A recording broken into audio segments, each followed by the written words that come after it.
forget to like, comment, and share this video. Hit that subscribe button below.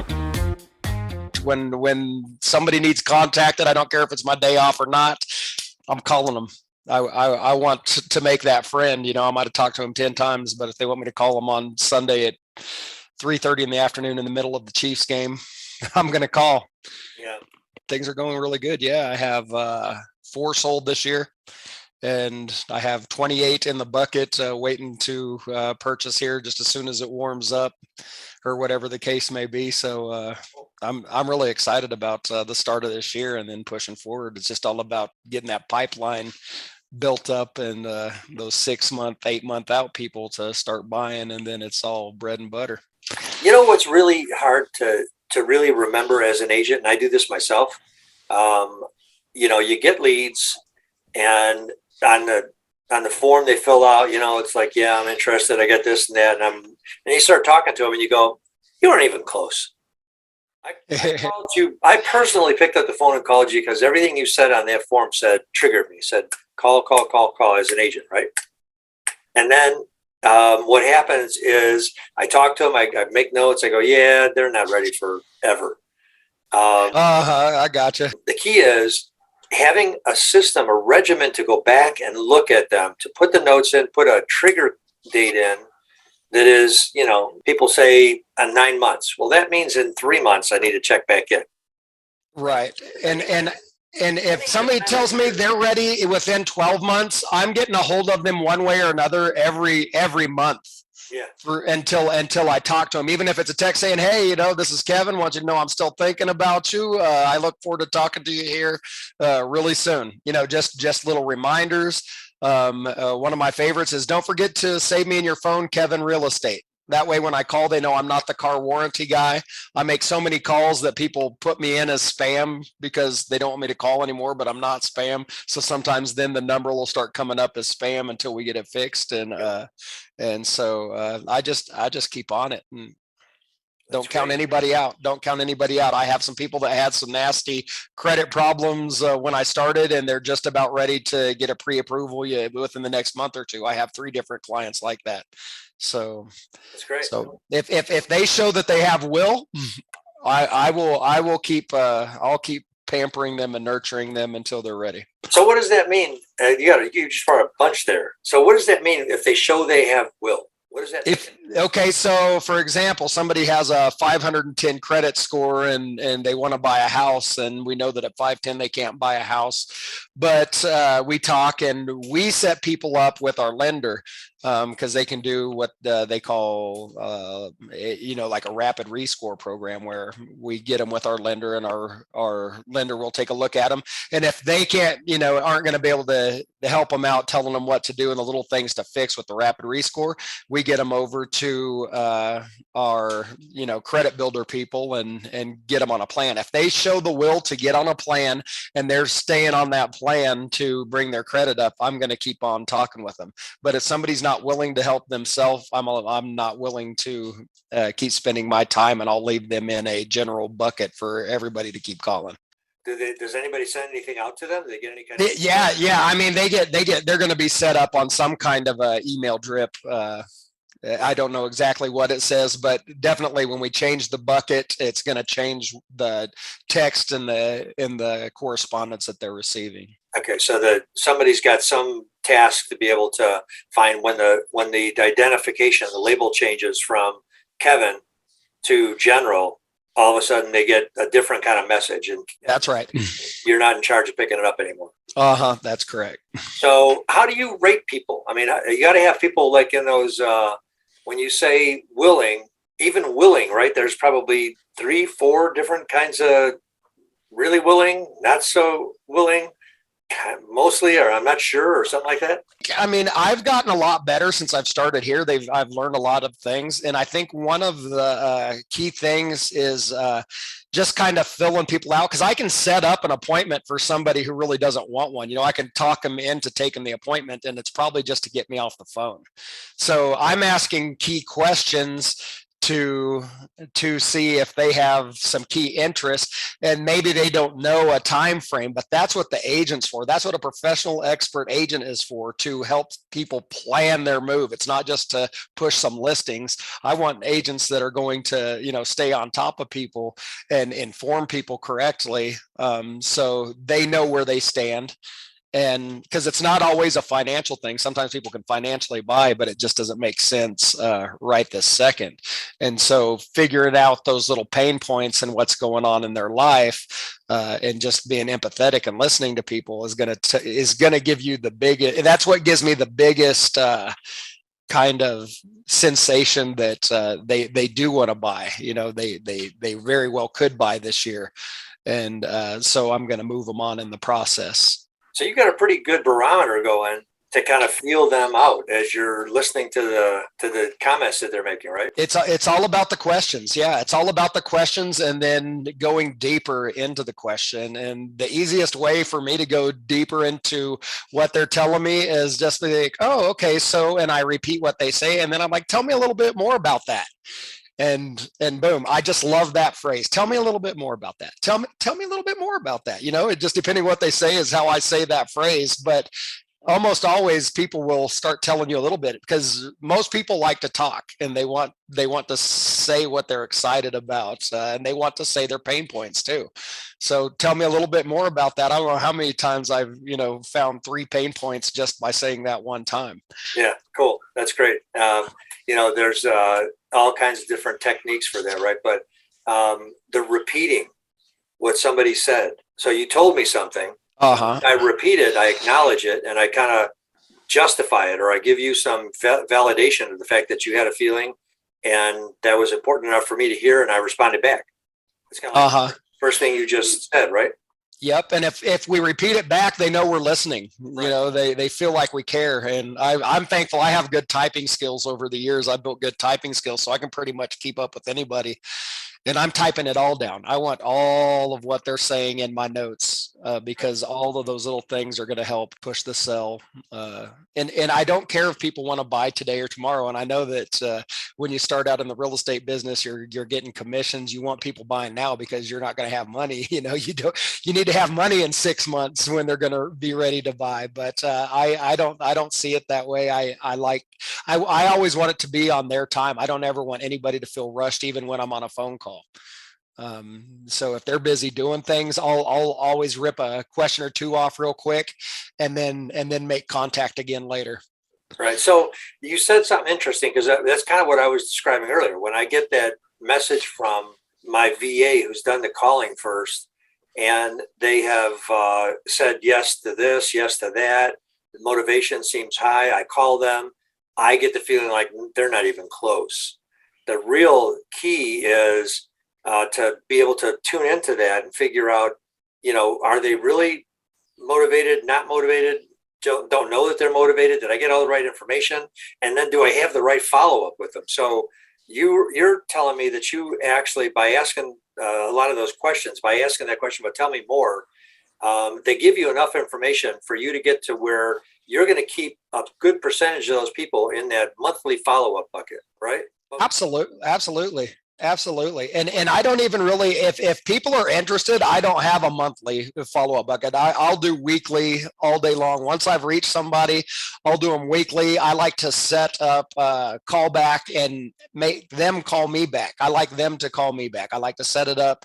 So, okay, you're going to call me back. Okay, well, what time's going to work for you to call me back? You said you can call me back on Friday. What time are you going to be able to call me back so I can make myself available? And then you calendar that for yourself?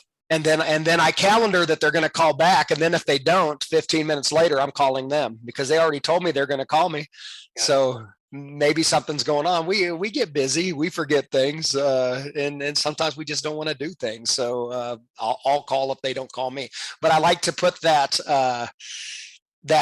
kind of responsibility on the people that I'm talking to, so they feel more engaged. And, oh man, I told him I was going to call, so I'm going to feel bad. Some people are going to feel bad if they don't call, so they're going to call, and it keeps them engaged and keeps them active. It's not me just chasing them. It's another way that I can see that they're actually interested and wanting to get something done. Right. How many times do you do that before you just kind of give up on them and say, yeah, no, not? Is there a number, or is it just? Here's what I do, because people need to be called. And if I feel like somebody's just avoiding me, I call 5, 6, 7 times over a month, and I don't hear nothing back. I'll put them in the general pool, but I'll schedule callback for myself. So I'll set the reminder to call back, but I'm going to let everybody take a chance at getting them on the phone, because in the long run, we're a team, and it's a company thing. 1 or 2 appointments that I've been working on and have talked up and weren't ready and didn't want to talk to me for a month, somebody else gets it. Fine, we got them. The company's making money. That's job security for me. Yeah, no question. So that's great. I mean, it's great to be a team player. So good for you. One of the things that hit me when I was looking at your numbers at the beginning of the year, just a couple weeks ago, we were talking about it, and I said, well, these 2 or these 3 are doing really well. I know why. It's because they keep following up. They're not just pushing leads. Too many on the team push leads. They're pushing homes to the lead, and that's what they're doing. Well, they can set themselves up on a home search on Zillow and do the same thing. And the ones that are constantly contacting and seeing how things are going and talking about the homes that they're pushing over to them and trying to get them out for a showing, those are the ones that are selling 50, 60 homes a year. No kidding. Is that really true? Yeah. Wow. All day. And if I looked at it, you got 12 or 15 people that you're pushing leads to, right? I do push leads to people that I talk to who ask for it. They're not quite interested, so I'll push over a few homes that are in their price range, and I like to do a couple that are in their price range and a couple that are a little bit above what they say they want to pay. So they know that they're close to this. So, I mean, if they're not buying for 6 months anyways, they might start thinking, well, maybe we should save just a little bit more for the down payment to get into this, because this is actually what we want. And this is what we can get.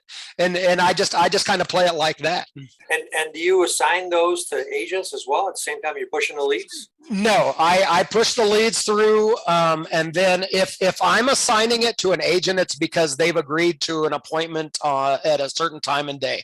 And at that point, I don't have to push anything, because that's kind of the carrot. The agent's going to push the leads that are on the MLS and the properties that are coming soon to the market. Right. So people have a bigger pool to look at. And so that's kind of the carrot on the stick for the agent. For me, that's more their job, unless somebody's just not going to take an appointment. So let's try to get them excited by sending them a few houses. But most of the time, that's the agent's job. How many agents do you actually have that you're giving leads to? I think it's 30 now. Wow. And of the 30, I mean, the numbers, I only saw like 12 or 15 on there on a list. So those were like, yeah, the list constantly changes. The more homes somebody closes, the more opportunities they're going to have with us as ISAs to get more leads. Because if we keep sending leads and they just keep having a bigger and bigger pipeline, but they're not converting, at some point they take them off the list for a little bit so they can catch up and do the follow-up work that they need to do to get exactly. So it's a great system. It really is. The other part of it is they maybe need some training, right? Yeah, absolutely. And you know what? When I like my money, and on top of it, and when I look in notes and I'm not seeing anything for certain clients that we've collected together, I'm the first to go to. We have a whole, a chain of command, and I go to the right chain of command and be like, hey, I've been wondering what's going on with this and this one. And they get right on top of training, and they're not about scolding people at my job. And that's what I love. It's all about being humble and training and getting everybody on the same page. And it's one of the things that I really respect for the company that I work for. The entire team's above average, because I know we've talked about lazy agents and that before. And and I've absolutely seen it firsthand. And sometimes I think maybe like on this team, I mean, the communication is great in between everybody. One, that's super key because I can just go to the agent themselves, be like, hey, what's going on here? It's when they don't answer me where I have to be like, okay, well, I haven't heard anything on this, so what's going on?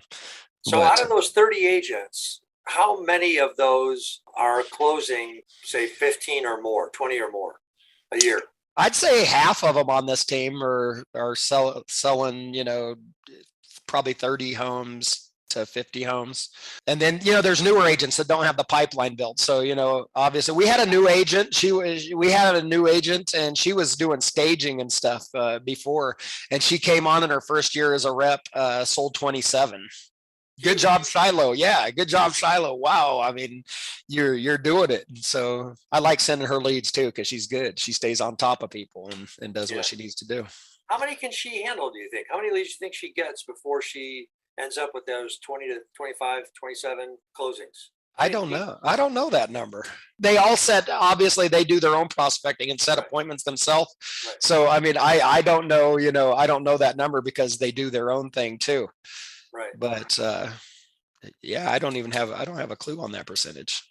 So I'm kind of wondering of the leads that you, and you guys have how many of yourself? We have 11 now. You have 11. Uh-huh. And I'm betting you're in the top 2 or 3, if not 1. I'm the third right now on Met appointments. But my set to Met is ridiculous. I'm at 81%, I think it is right now. I'm so super happy with that. It's a good number. I'm sure that the team is happy with that too. Oh yeah. And I learned a lot about talking up the agent, how important it is when you're closing the call off. And I always use well, give me just a second, I'm going to look at schedules, but I want to handpick somebody who's interested in Maple Grove, Plymouth for you. It only makes sense, right? And so give me just a second, and I have my list of who I need to put.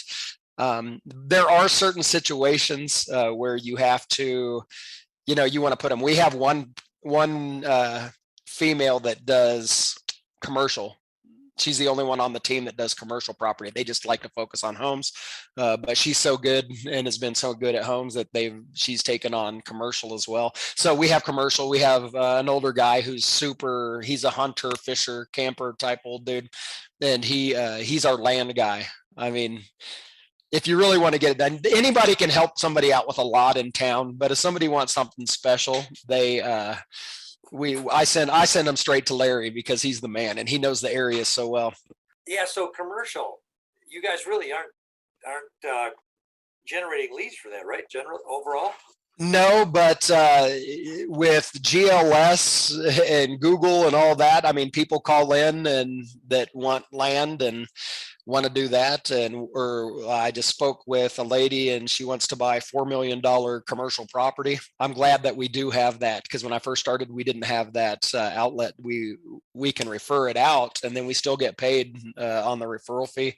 Yeah. But I like to keep that in the house because I like to stay in touch with an agent through the process once in a while, just to let them know that, they're important too, to me as an ISA. I've had my commercial CCIM for 30 years. So I'm trying to figure out how I'm going to prospect and how I'm going to have Kevin, making calls to people that are responding to leads. So basically you're saying they're just like every other lead, every other kind of thing that comes out there. But why would they even call you if you're advertising for residential?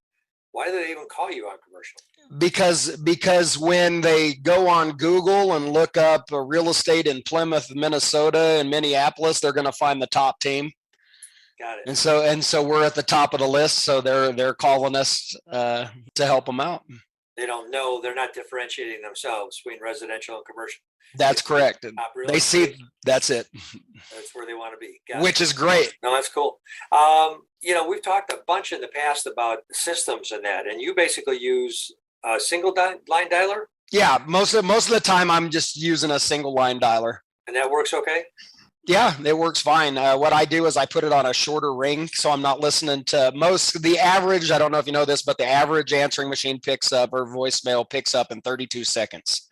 No, I didn't know that. I don't have 32 seconds to wait to listen to somebody's voice. So I put it on a short ring cycle and it rings like 3 times. And usually people that want to talk to somebody from a strange number, they're going to pick up in that time span. And if not, we're just going to call them later on in the day or tomorrow. I mean, they're going to get called again. Right. So how many calls do you make a shift or a day? I try to hit 200 a day. That's my goal. And that's 8 hours or 4 hours or 8 hours. okay. Uh-huh. And that's 200 talking to people? No, I mean that would be almost impossible. Like live calls, like even if they pick up and tell you to, where to go or whatnot. I try to shoot for 40 a day.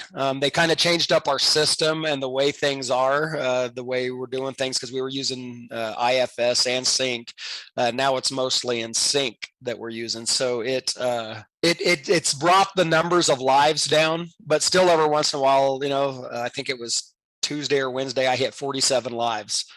And that's where it's at, because the averages say that every 20 calls, you're going to get somebody who's interested in buying a home or selling their home or both. Right. So I go by that law of averages, and it doesn't always work out for the day. But like yesterday, number 20 on the dot was a set appointment. I love it. Yeah, and I love when that happens too, because it just shows that number is correct. Because one day, I might not, like, this hasn't been a huge week for me. And then yesterday turned around, I set one, and I have 2 follow-ups that I'm working on today just through a text program called Structurally. And they want the appointment. All I'm doing is waiting on the exact time that they want to do it this afternoon, and I'm going to get them going.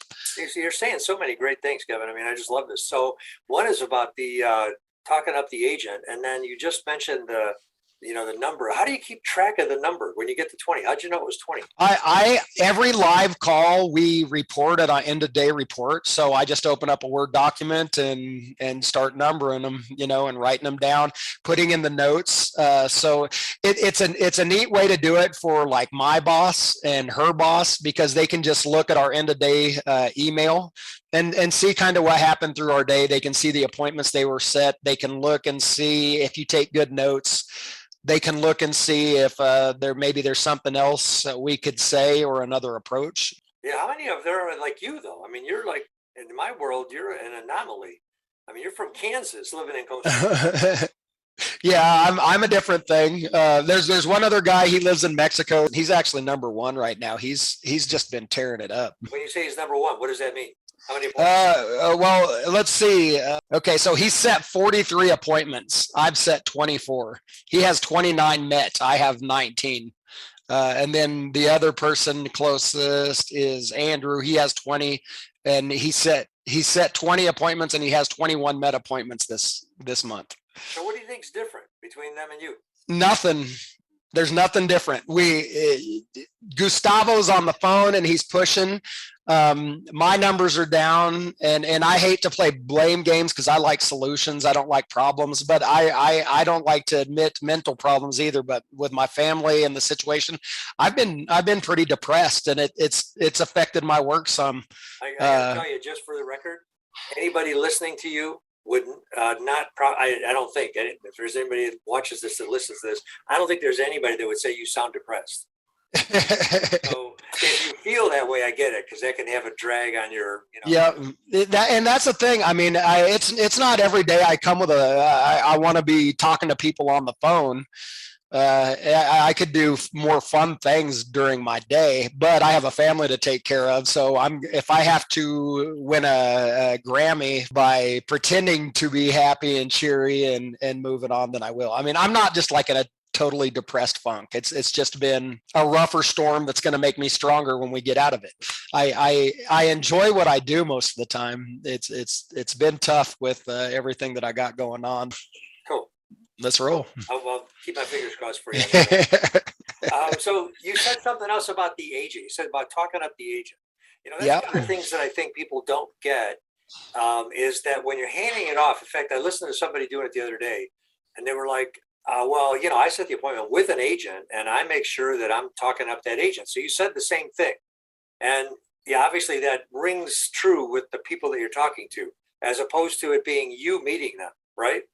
Did they ever think you're going to meet them? Kevin's going to meet them? They do think that sometimes, and I haven't had as much with this company, but the company I worked with before, there was numerous people who were like, oh, I mean, they didn't think I was coming, but they told the agent, I really wish Kevin was an agent and would be here, and that makes me feel obviously pretty good. But yeah, I mean, that happens. Yeah. Well, that's cool. I mean, that's great because you're obviously personable, and we've talked about that opportunity for you because what you're doing, if you did this in the real estate industry itself as a salesperson, like over the top, man. I know that I could be a top agent. I don't have any doubt. If I can be a top ISA, I can definitely be a top agent because I already know how to get people on the phone and keep them on the phone. Well, And there's a lot to the other part, the agent part, but sure. But I know that your personality and your energy and all that would just be dynamite. So Communication is the key. What I hear from people who aren't happy with agents every time, it's communication. Yeah. They didn't feel like they were getting actual service. They felt like the computer was doing the service for them. So yeah, it's extremely important. Staying personally in touch, right? Right. You're right. Exactly. Like any other relationship in your life, you have to do that or else it's going to fade and not be good. Right. So you mentioned that you look at your calendar after you get somebody to say yes. Is that how it goes? You get somebody to say yes, they'll take an appointment, and you look at your calendar. Yep. Who and what was the phrase you used about that? What did I say? Let's just kind of play it out. So yeah, I'd be interested in hearing more about it. Okay, great. So there's two different ways, Tim, that we can set you up. I can set you up at the office nearest you, so you can be face to face and check out the office as well. Or we can do a Zoom meeting and you can get the same valuable information. What we'll do if you, which would you prefer? Would be more convenient for you? I like Zoom. I don't like going anywhere. Okay. Hey, I understand that too. It's so convenient, and COVID kind of pushed it forward for us to be able to have these kind of meetings, but that's no problem. We're going to be able to share the same valuable information with you on a Zoom meeting. So you'll be able to see the agent's screen and go over the process and get your home search set up. And one of the coolest thing about the Zoom meeting is you're going to be able to learn how to manipulate the MLS service to fine tune it to exactly what you want, where you want, until you finally have one house that you love. And that's when you end up walking away with keys, in another month down the road. That said, let me take a look at my schedule. I show that we have opening tomorrow at 10 in the morning, and then also at 6 o'clock in the evening. Which one of those times would work best for you? 6 p.m. I can't do 10. 6 p.m. 6 p.m. work. Okay, great. So what I'm going to do is give me just a second, because what I want to do is I want to look at my schedule. And you said you wanted to live in the Plymouth area. I want to find you one of our experts that lives in the area and knows the area best. Okay, so I show Johnny has 6 o'clock available for you. I'm going to go ahead and get you scheduled with him now. One of the things that I'm going to do is I'm going to send you a schedule invite. And if you could please do me a favor. People don't like to say no if you ask for a favor and you say please. So please do me a favor and just accept that calendar invite so I can block off the agent's time. And I'm going to send over all of their contact information so you can reach out. And then my information will be at the bottom. There's going to be a small questionnaire on there just asking some details that you love. So your agent's going to be super ready for you when they come over to, or when you meet on Zoom to do the meeting. That said, do you have any other questions for me? And that's it. That's great. No, you're great, man. Is that something, did you change that when you came to this company? Did you modify that, or did you do that? I constantly modify. I constantly modify to take away words. When I first started this, I was so wordy, like conversations were going 30 minutes on a regular basis. Right. And what I found is a 12-minute conversation, 15. I'm not going to cut it off. If we're having a good conversation and I need to build more rapport with somebody, I don't care if I talk to them for an hour and I've done it. But most people, a 12-minute conversation, I can get all the information that I need. But I've been really working hard on being less wordy and just using the right words. Right. Cool. And you are just you have gotten this part down to an absolute kind of science. I'm 12 minutes for the call. The number of calls you make before you hand them over to the general. The information that you have gathered just to be able to do this well is phenomenal. Give me a call. Tim Lennon, 404-368-2607.